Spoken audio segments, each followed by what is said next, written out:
Welcome back to the Godfathers Podcast with Igor and myself.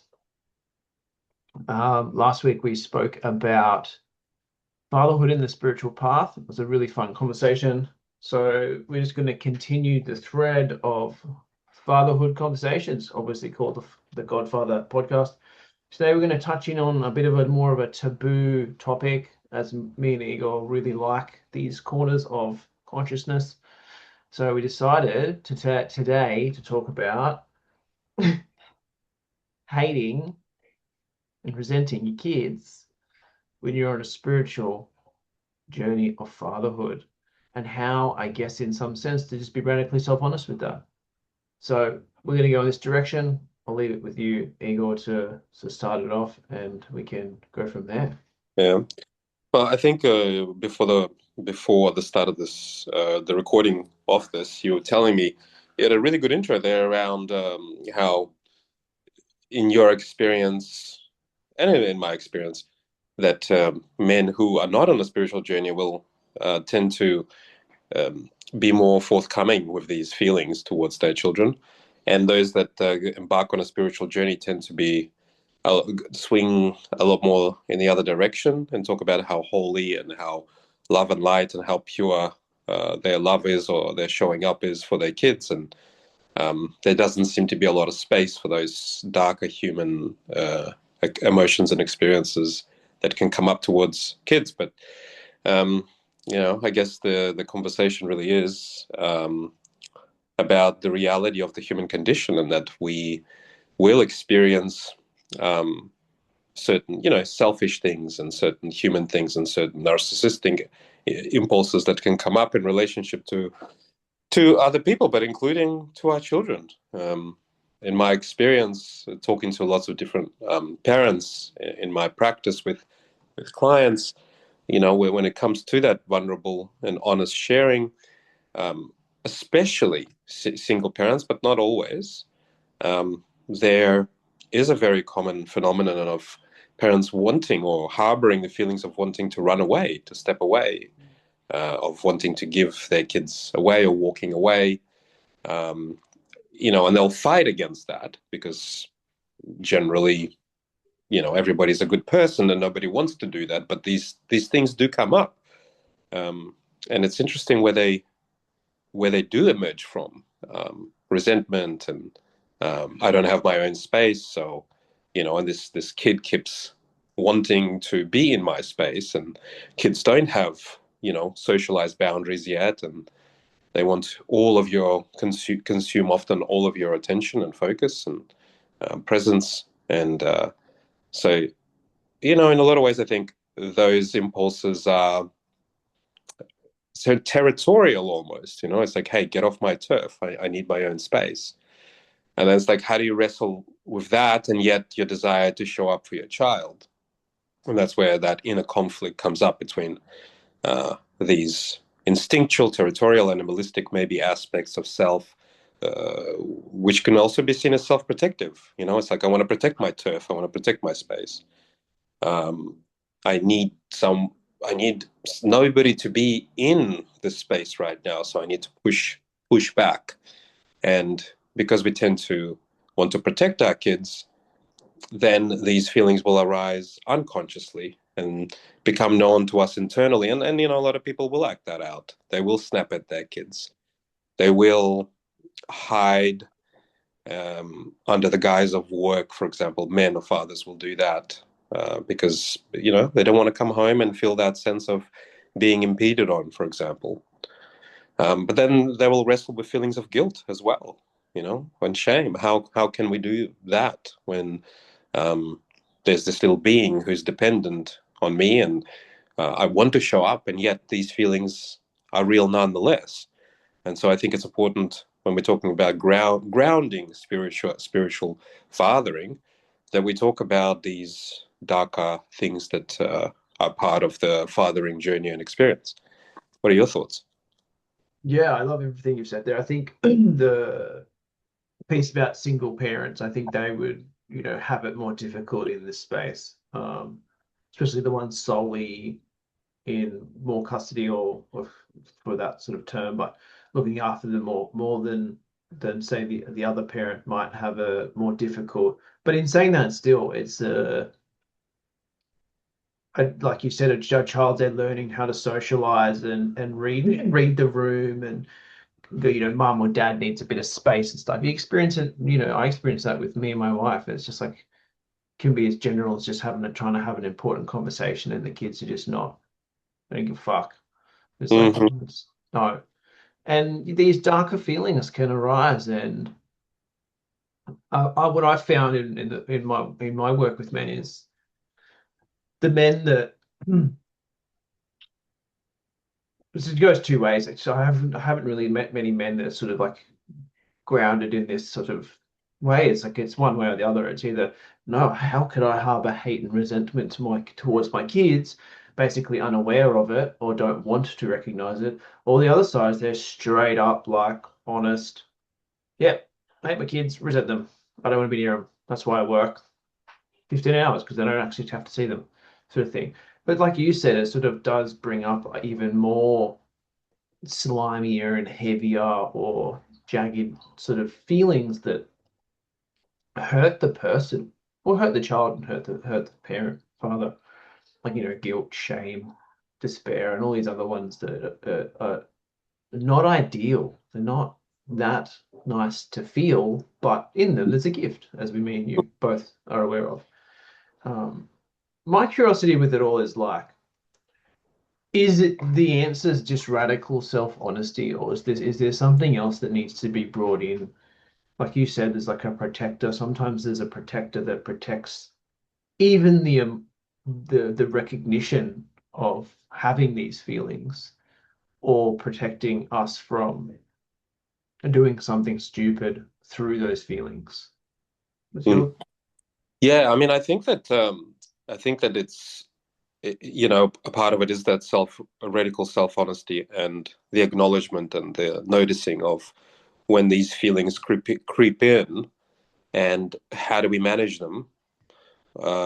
If the impulse is to then run away, to hide, to distract, or if a man or a father cannot do it, or any parent for that matter, if it's coming out as passive aggression within the space, the self-awareness of it, of course, is the first thing. Otherwise, you just think that you're doing a fine job, and this is just how it should be. And of course, that is how the trauma perpetuates onto the next generation. So the first bit is, of course, the awareness, and then it's like, well, how do we handle that?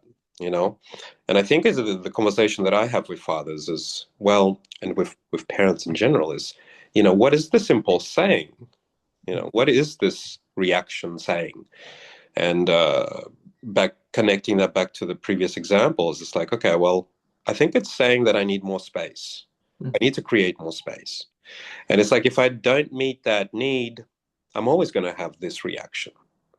It's like there's no such thing as being able to simply dissolve the reaction, you know, without addressing the impulse from which the reaction's coming.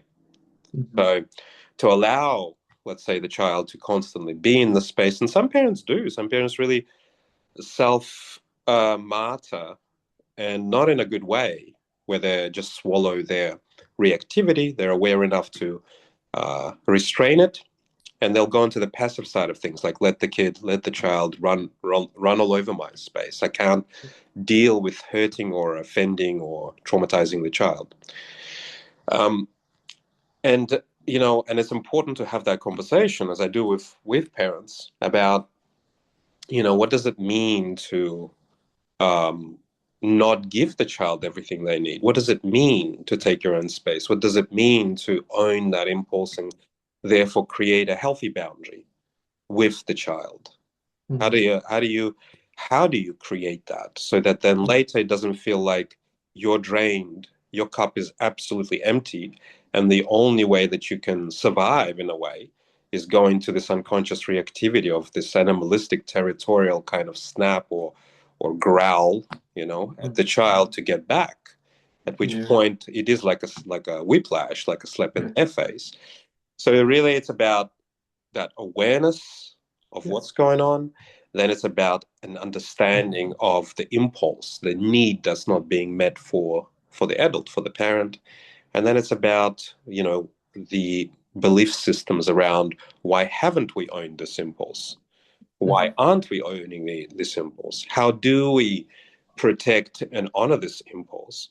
And eventually, kind of the conversation leads into the understanding that in doing that, it's actually serving the child, even though it might give them less attention, less space, to kind of put them to push them away in a way that is healthy, because otherwise it's going to happen in an unhealthy way.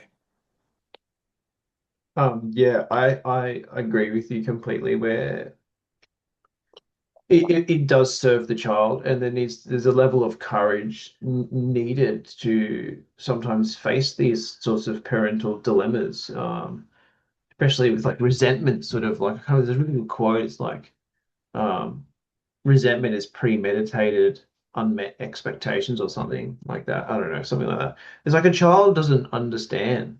And I think that that's where the boundary comes in. And you weren't probably boundaried as a kid. You probably just got the growl constantly, just got the growl. And I know for me is like I think personally, like my own journey, I flicked like a yo-yo to either Mm, side. mm, And now because I can articulate a boundary, or I can sense the impulse and go, oh, I actually need this mhm, space. I need to just go, no, okay, get out of my space right now, mhm, whatever. And I can see how different my children have been since implementing that over the last few years. Longer than a few years, but it serves the child. It does serve the child. It doesn't mm, feel like it in the beginning because you don't mm, see straight away. You won't see the progress in a day. It takes months, I would go to say, with young children before you mm, start to go, oh, I can see now mm, that they just needed a healthy boundary. mm, I'm starting to be curious about, like, is the passive more insidious?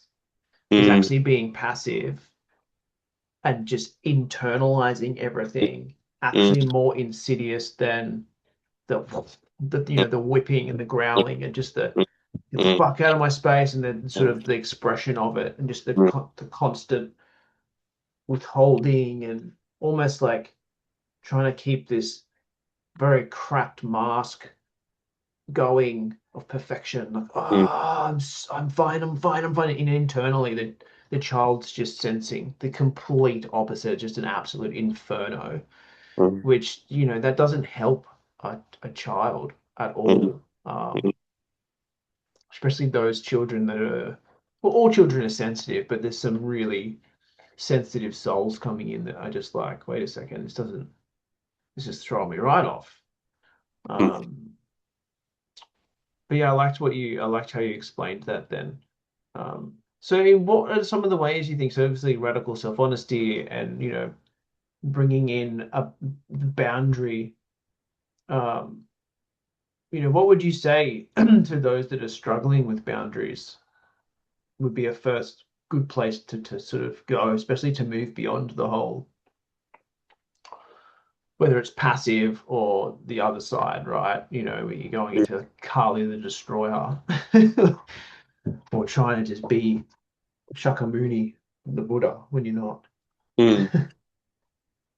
Yeah, I mean, like I was saying, I think it's the understanding of the way that your structure is. It's like, what's your way of coping with these things? Is it to squash them? And usually, a good place that people tend to get a lot of information out of is their childhood and their relationship to their parents and to their father. Um, and usually they'll either become their father or they'll be the opposite to the father. They'll compensate for what they didn't get to the father.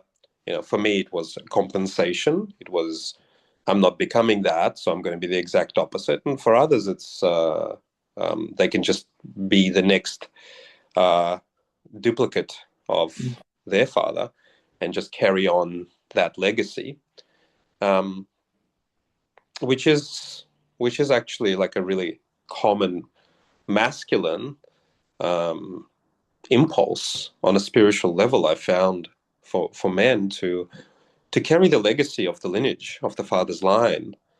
And so there is a certain sense of loyalty to the line that's there, on some energetic or spiritual level. And so the question is, how do we all do that? We can do that by picking it up and just running with it, and kind of going unconsciously going, I'm loyal, and so I'm taking all the traditions, and so I'm going to whack my kid in the same way that I was whacked. Mm-hmm. Energetically, physically, it doesn't matter. It's violence is violence. And it's like, this is how we do it. This is how my clan or my tribe does it. Or it's I'm not doing that anymore. I Mm-hmm. can go against it. I can be anti-establishment. I can be against the tribe. I'm the rebel. I'm the rogue. And so I'm going to do the exact opposite, which isn't necessarily always balanced either, because Mm-hmm. then you go into ultra passivity, for example. Yeah. So I don't know which one's more insidious. I find them both to be equally such. I think it's Yeah. more about the conscious awareness, and in that light of in that context of legacy, it's not possible to kind of uproot yourself from your roots. I've found you still need to honor your lineage, but also you can then dishonor the unhealthy things that have passed down. So you can kind of do both, I've found. And so, for example, you can still be honoring of the impulses of benevolence in your father. Oh, making my own caca. there's speaking of fathering. Yeah. Yeah. Yeah. Yeah. So, yeah, it's about understanding your lineage, your legacy, what you've inherited, how you Mm-hmm. express that as a parent. And then it's about, doing your own shadow work here, understanding how you're either dropping into passivity because you're trying to make up for an aggressive fathering that you received, and then it's not really about you. It's not really about your child anymore. It's about you trying to work your stuff out with your lineage, with your father. So when we recognize that, we can um, we can begin to work with it, and we can make choices to find a middle ground, an expression of boundaries, for example, in a healthier way with our children. So for me, it's really about that awareness, that understanding of what we've inherited, how we're expressing it, and then doing the hard inner work to learn how to express that. And a lot of the time, we want to make sure we don't hurt the child either way. And so we tend to not create distance, because the understanding, especially in spiritual circles, is we want more intimacy, more connection, more closeness. The truth is, with the father, it's really about showing them how to be loving and in connection, but with boundaries and at a distance. So I would argue, in my experience, it's more important as fathers to be the ones that create the distance and the boundaries, and yet still be there in presence and in love and in intention, as opposed to mothers who tend to stay closer with the children. So I think for those fathers watching out there, it's really important to understand if they're creating too much distance because they feel like the child's a nuisance or a burden or something they have to do, you know. Um, and that's a whole kettle of fish to explore. It's like, how does a man claim their choice to be a father? For myself, I figured out that some years later, after my son came along, that when he came along, I had an unconscious resentment that came up. It's like I didn't feel like I had fully chosen that back then. And then later, I had to work on this resentment to really step into and go, no, you know what? I chose that, and I'm choosing this fathering journey. So yeah, there's a lot of nuance, and I'm kind of meandering through different aspects of things. So I might hand it over to you. What do you think about this content we're talking about? Yeah, I think it's really beautiful, like how you've just like, leaped into the question. But I want to come back to just one part, not to explore, just to sort of make an important note for the fathers out there around, um, like we're already embodied. The lineage is embodied and it is rooted in us. So it's like it's easy to go, oh, fuck 'em, fuck that. I'm not doing what my dad's doing, and I'm gonna do this. And Mm. where it's there, it already exists embodied in you because that's you came from your father. And I think it's important to just acknowledge, like I think you said it beautifully, it's just acknowledge the good parts, and then it is okay to disown the parts that are not, because your father wasn't your father before, and the father before isn't wholly bad. There's good and bad, and I think that's something that's been a journey for me in my journey to fatherhood, is to really acknowledge Mm. the goodness that my father has brought me, and not just look at all the shit that I've been carrying or having to process or change or transform on this journey.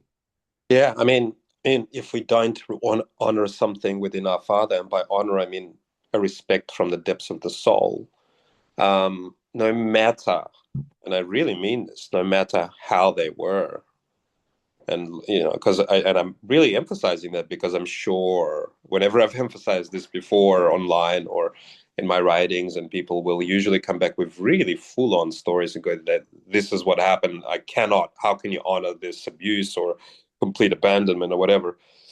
The trouble is, if we dishonor um, our father, we're dishonoring the father, which is Yeah, the great father, the father archetype, and by extension, on a deeper level, the father above, yeah, God on yeah. some level.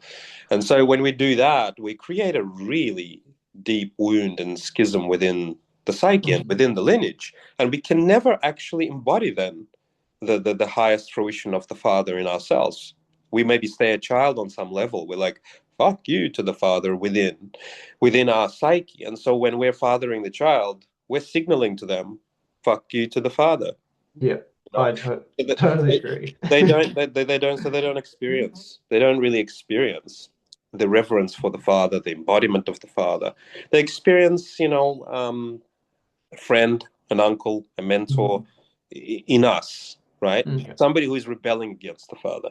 So this thing about like honoring the father is deeply important because in my experience, the culture, our culture is in a lot of ways, the Anglo-Saxon culture is very sick Hmm. because of the expulsion of the father archetype.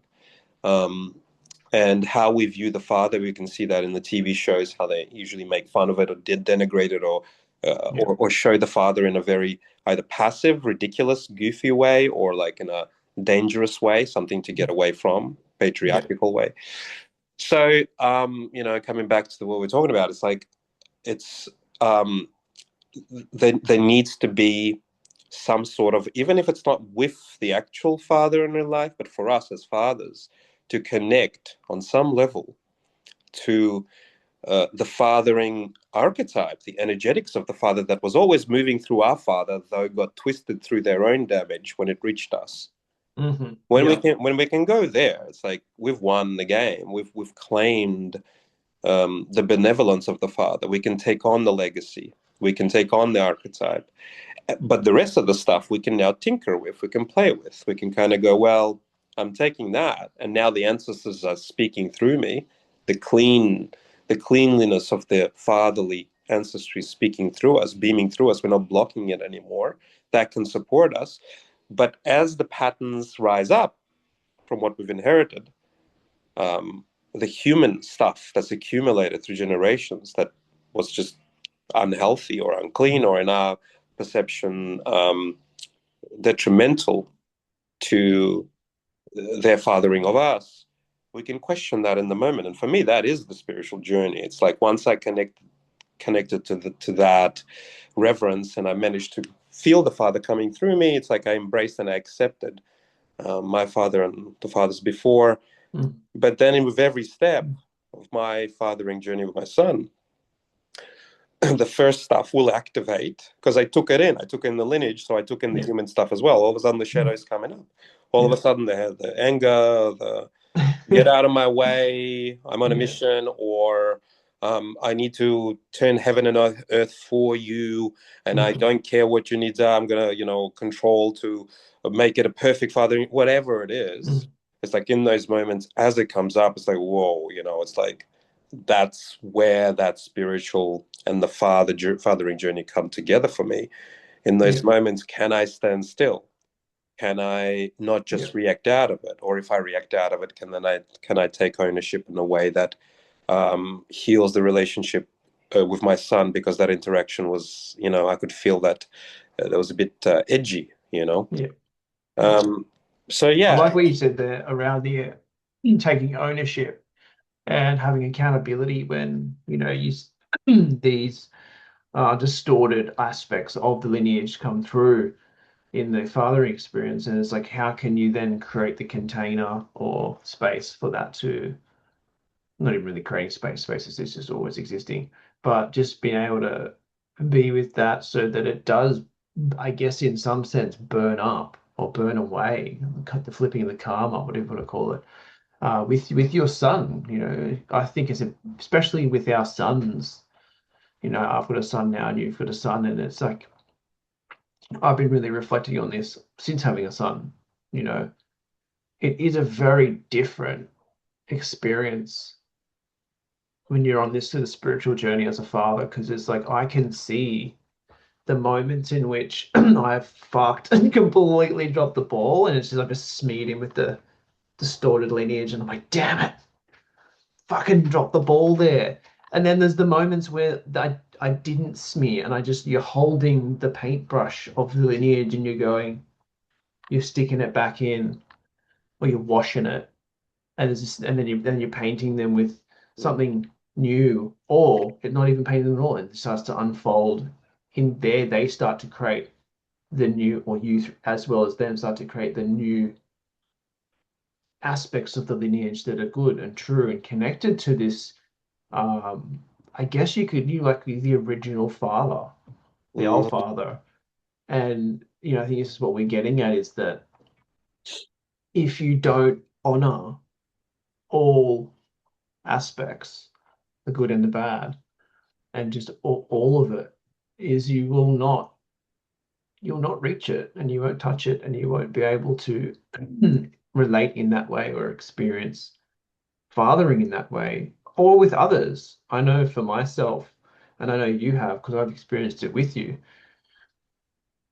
is it starts to happen in life with other people. I've had these moments where I've literally been a father for a friend, or father. Even sometimes it's happened to my dad. I fathered my dad at one point, and I was just like, holy shit, like that is fucking weird. Here's me.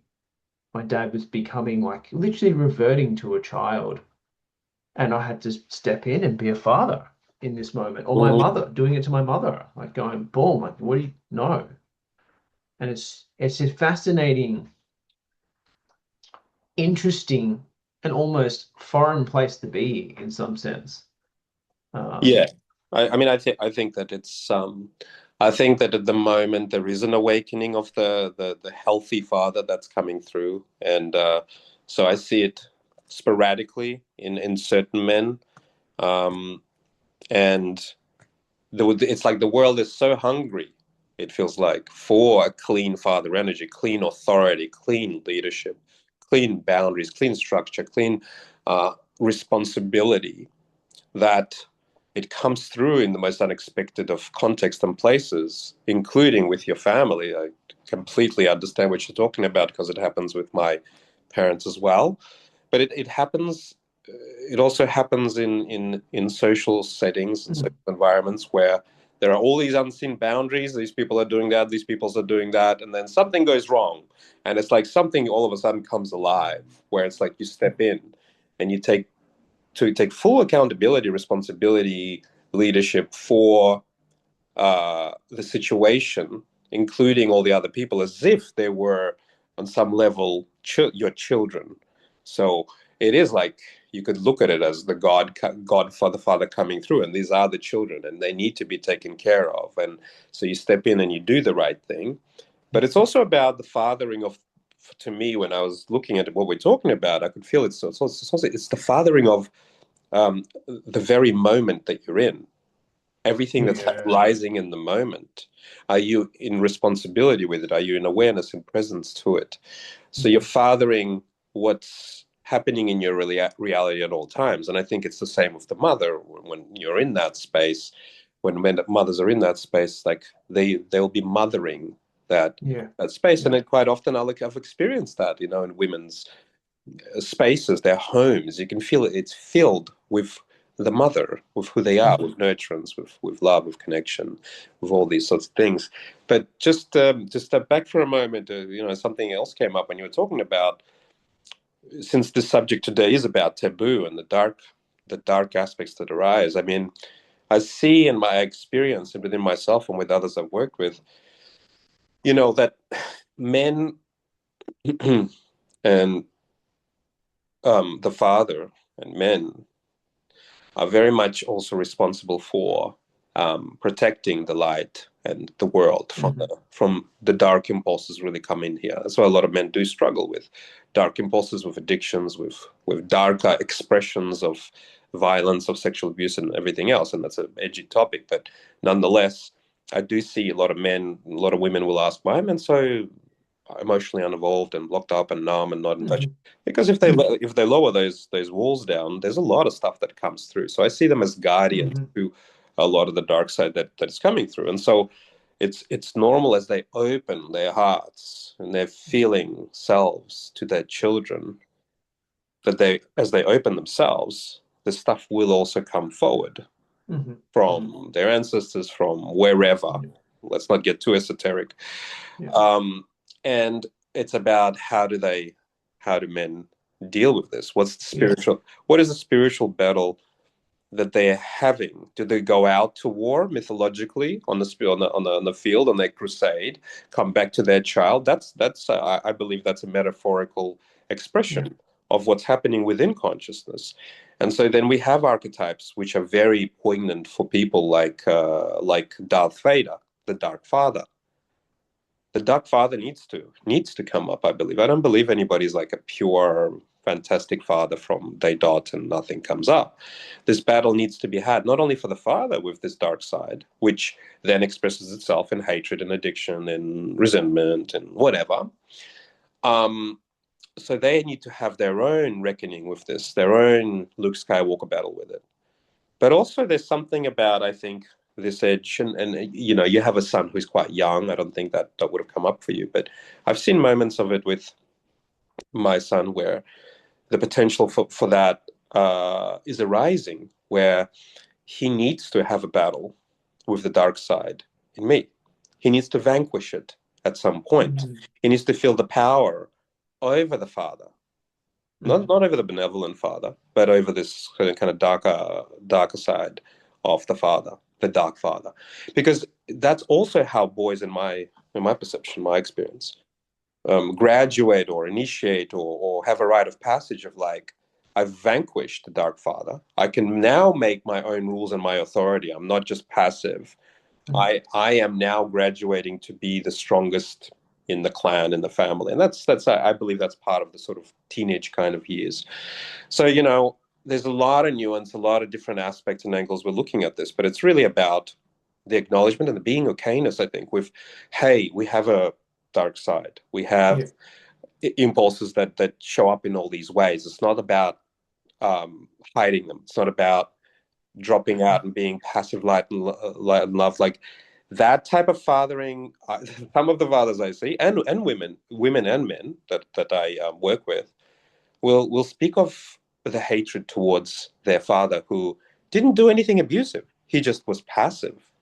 She didn't show them strength. He didn't show them guidance. He didn't tell them what was right and what was wrong in a strong way. So they have this, rage towards that. They don't know what real healthy masculine fatherly power even is. So I see this with my son. Me and my son have a beautiful bond, but there are moments, rarely, but moments where I see his impulses beginning to turn into egoic expressions of, sarcasm and things like that, which are just slightly off center. And I can see how that can potentially develop into an egoic personality where sarcasm, manipulation, and things like that to get around authority, to challenge things, to get my own way, all this sort of stuff is taking shape. And so quite often I will step in a very strong way, and I can feel how that challenges him. I can feel how that breaks through certain impulses that are in development themselves.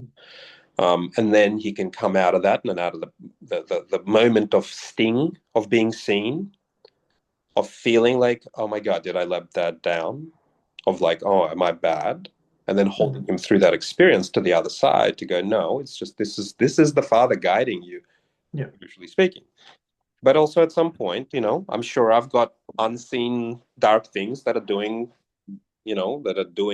their thing in our dynamic, and he will show up to the challenge, and he'll kind of, I need to be prepared to have that battle and lose at some point when he's in the right. And I think it takes a lot of spiritual intelligence, emotional intelligence, to be able to recognize when this is happening, not to put down the rebellion, but to actually stay open to being cut down as well by your developing child, as opposed to being the one who's guiding and leading.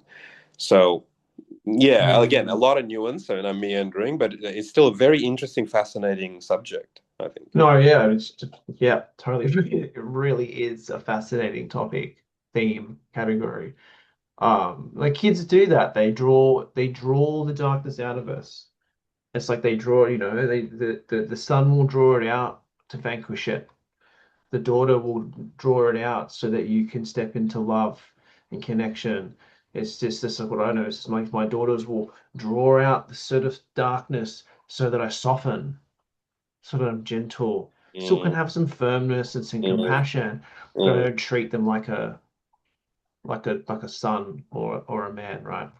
And I think what you said there that was really nuanced but important is the men that are emotionally closed off because they're too scared, or either don't know, too scared, or they don't know how to deal with or manage or like dissolve, burn up the darker impulses that are coming through them, because we are protectors of the light.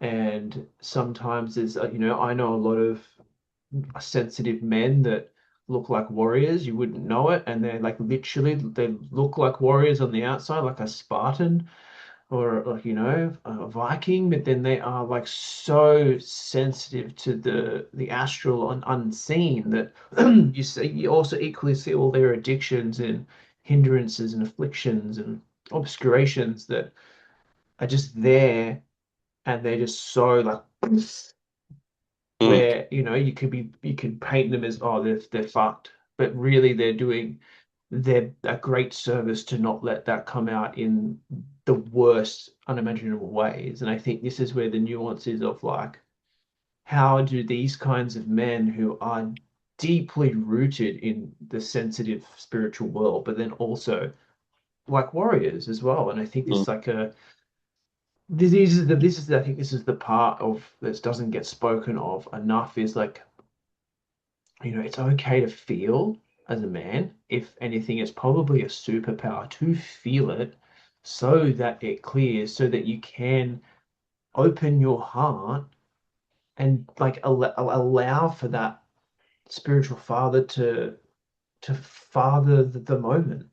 Because I think there is that, and I just want to add the flip side of it. It's like to recognize that when they're not, when we as fathers are not feeling, and that we are being maybe passive aggressive, let's say, and edgy, or fuck off, get out of my space, whatever comes out in some way. Not to necessarily get hard on self, not to get into judgment on self, to recognize that on some level, we are perhaps also trying to protect them from deeper, darker things. It's the equivalent of, pushing someone out of the way of an oncoming car. They'll fall down and they'll scrape their knee, but at least they weren't hit by the car. And that's what I hear a lot of men talk about. It's like, if I blade open myself and all this stuff comes up, I'm not going to be able to hold my family together. It's going to splatter all over the place. All the violence, I don't know, I experienced in childhood, all the dark impulses I'm experiencing, whatever. I need to hold that down. So I'd rather just tell them to get the hell away, even if it's crude, because that's the only way I can. But to really honor that that's what I'm doing. There's a benevolence to it. Because in the spiritual circles, I find a lot of shaming and judgment about this piece. You have to feel, you have to feel, you have to feel. Well, yeah. And if you're not, it's not a shame thing.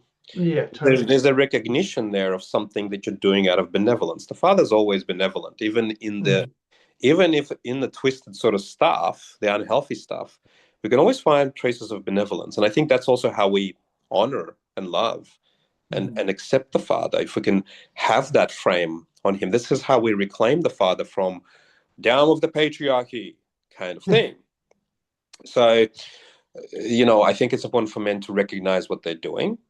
That not to use that as a cop-out, like, oh, now I don't have to do my work or feel or open my heart, but going, oh, you know what? I can respect myself. I'm doing the best I can here, even if, I did this and this and this. I just need to do some work around it. Yeah, I agree. I think the shame piece there, not to shame yourself if you're not doing it, but still making the necessary strides towards it, and then equally holding that is the benevolence of the Father. I think that what you just shared was really really succinct and a really important nuance there, because I think a lot of men are really are struggling, just stuck in shame around these darker impulses that aren't being sorted out. And you and I both, we experienced them. It's like 10 years ago, who we were to who we are now is pales in comparison, right? And I think that's the important part, is like it doesn't happen overnight. And I think it's just making these little strides daily for yourself, but for the people around you, and knowing that whatever you are doing is enough every day. But as long as you just keep that consistency up, it's good. Because it'd be great if there was a magic pill, but there's fucking not. Like, there's not. And there's are so many moments for me in fatherhood I wish I could fucking take back. Like with my second daughter was probably the biggest lesson in learning softness, because she's very ethereal. She's like a little fairy. Like, she's 6 now, and she is still lighter than my son, who's 3. She's like just that, so light and feathery, and I wasn't attuned enough, and something happened that I just got explosive because I wasn't dealing with my own shit, and scared the shit out of her, and it took me like a good 12 months to repair that one moment, for her to feel safe again with me. 12 months of like real intentional, dealing with it was my own stuff. It had nothing to do with my daughter, had nothing to do with my other daughter. But the stress of fathering and sleep deprivation triggered off past wounding of the mother at the mother. And then in that sort of angry burst of basically just slamming a fucking was it a broom on the floor, having an absolute wobbly, and then my wife just went, "Get the fuck out, go for a drive," And we were just sobbing on the way to the beach, just like, whoa, what's wrong with me? Mm.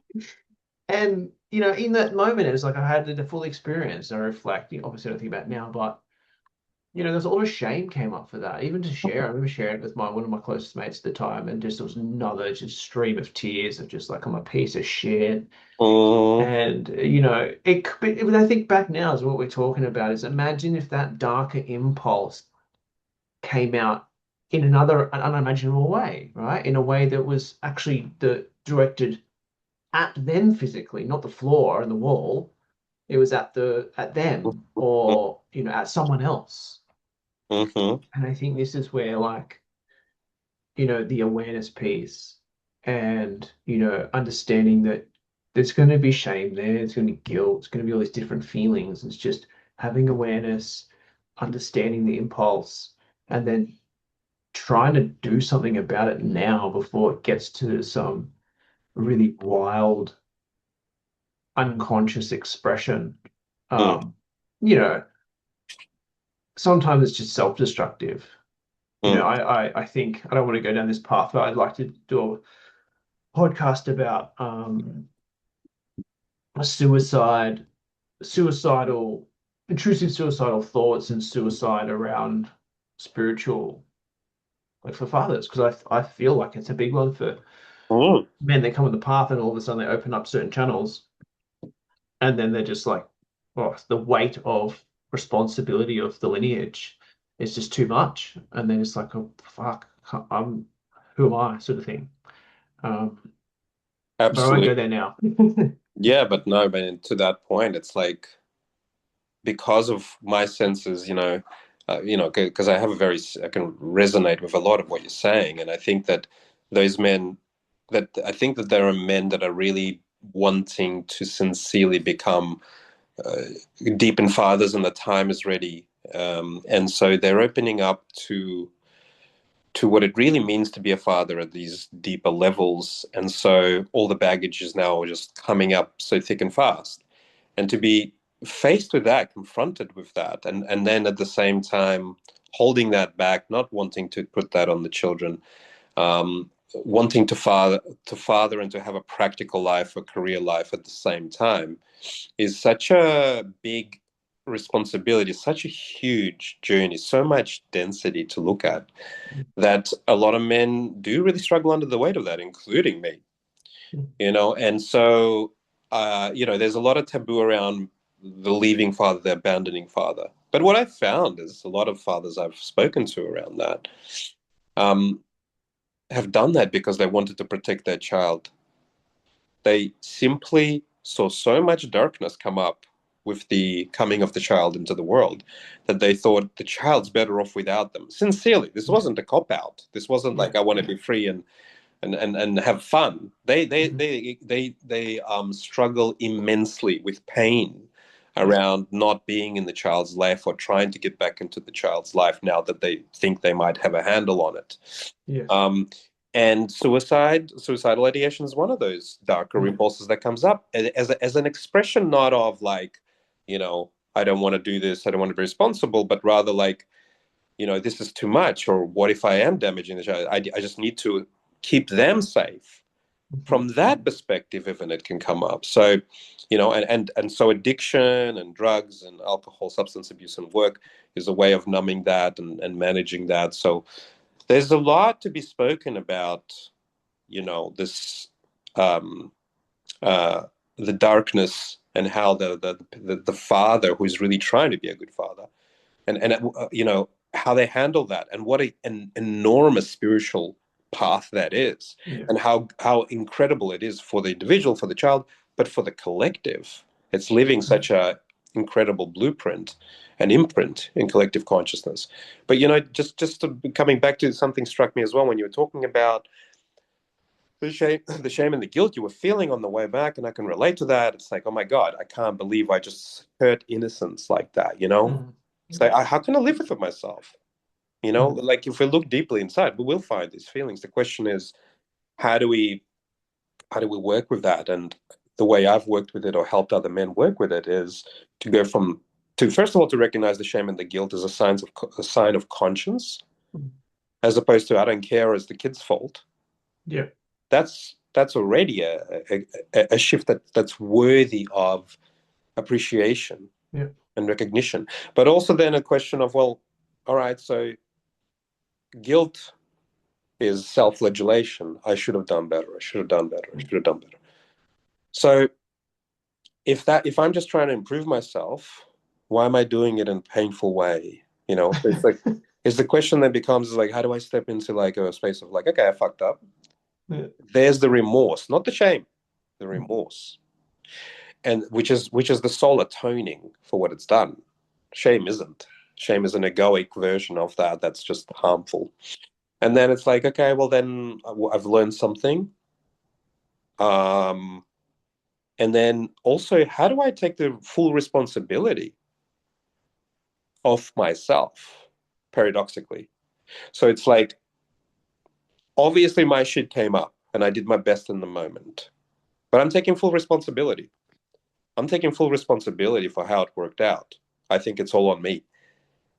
Now, how do we also make a shift to a different place? Because that's a heavy burden to carry, that everything that happens in the family is my fault. On a level, there's that responsibility and accountability, sure. But that's too heavy. That's Atlas trying to hold the globe on his neck. So there's a couple of shifts there. For me, it's first of all the child stepping into in consciousness, kind of this recognition. The child's also chosen this journey with me. Mm-hmm. It's okay for them to have that lesson of the fuck up, the friction, the repair, but also into it's not just up to me. It's also the divine here at play. Can I step into that? The God, the Father, also taking care of this whole scenario, including me in it as the child. Can I be the child and the father at the same time?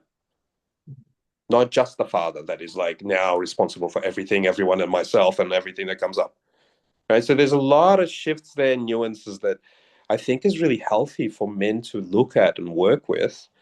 Not to go down that road of like, holy shit, I keep fucking up. I'm a really bad father. There's so many fathers that feel that way. Yeah. And they never get to that point of where they come through it. It's like what you said there is like if there's guilt and shame, it means there's conscience, which is good. That's a good thing already. It's like, if you're whipping yourself with guilt, like, maybe you're a little bit kinky and you like some pain, it's all good, but whip yourself into action, at least. You just whip yourself into a shameful heap, whip yourself into shape sort of thing, and get the fitness to start to handle your circumstances. And Well, I I mean, think sorry, I just want to yeah, go ahead. Go ahead. no, I just want to finish this one last part. Like you said, there's like be the child and the father. Yeah. Understand that it's not. It is happening through like the children aren't perfect, man. Like they piss you off. They do things that are annoying. That is just they draw things out of you, and it's like they've come here also to experience the other side. They have, and the human experience. It can't be Yeah. perfect, but there's also just this fact of like how the self-shaming and the self-guilting is how we father ourselves. Yes, And totally. so it's like, you're like being a harsh father to yourself. You're whipping yourself into better shape, which is not the kind of parent you want to be to yourself or to your child. So it's like, how can I be a parent that is trying to constructively grow yourself and your child, but also have leniency, have acceptance, have allowance, have forgiveness, have mercy, and these sorts of things. And I think it's important for every man to work on that, in their consciousness, who, regardless of even if they are a father to a child, the way that they are to themselves or to those in their life, to the very moment that they experience reality in, are they fathering it? Are they being harsh with it? Are they sucking it dry of everything it has, and so therefore being patriarchal and raping the moment in a way, and the land and everything else energetically? So the father is it's essential for this archetype to come through. So the importance of it, I think, we're highlighting today is on many different levels. No, mate, so many different levels. So not to overwhelm everyone, I think Yeah, we'll leave it there. But I think a good next episode or good episode to go into would definitely be in what you touched on. Like we sure. touched Which on a bit, yeah, we've touched on a bit. We're touched gonna on a talk lot. But about the what we part about just like I think you said we could even just go into protection is like, protecting the child from yourself by leaving the child mm, because you sincerely believe that is the only thing that mm, can protect the child. And I've met, I actually have worked with two men number of years ago where this was the case. And I got into it. I was like, what was the cause? And they go, I needed they're better off without me. And I could feel the sincerity because they weren't looking for women. You're like, mate, all I'm doing is I'm sitting in the hotel room going, why the fuck did I do this? But they're better off. And it broke my heart, but at the same sense, yeah. it made me realize that it's a real thing. Some men aren't just going off so they can have fun or do all just gallop like we talked last time, gallivanting the world. They're Mm. genuinely that deep spiritual protective archetype is appearing and they don't understand it on a mythological or And sort so of they're acting it archetypal out. level. Yeah, and Yeah. they're acting it out in real life. So I think a good thing for us to talk about next time, as you suggest, is a good idea. Is how do we recognize, how does the self-protective the protection of the child impulse come up, and how does it get skewed? How do we take it literally? How do we act it out unhealthily? So yeah, good subject Awesome. for us. Mm-hmm. Awesome. Well, thanks for listening, guys. Another episode done and dusted with Igor and myself, James. So enjoy, listen, and You let's get guys. ears and eyes peeled for the next one. All right. See you next time.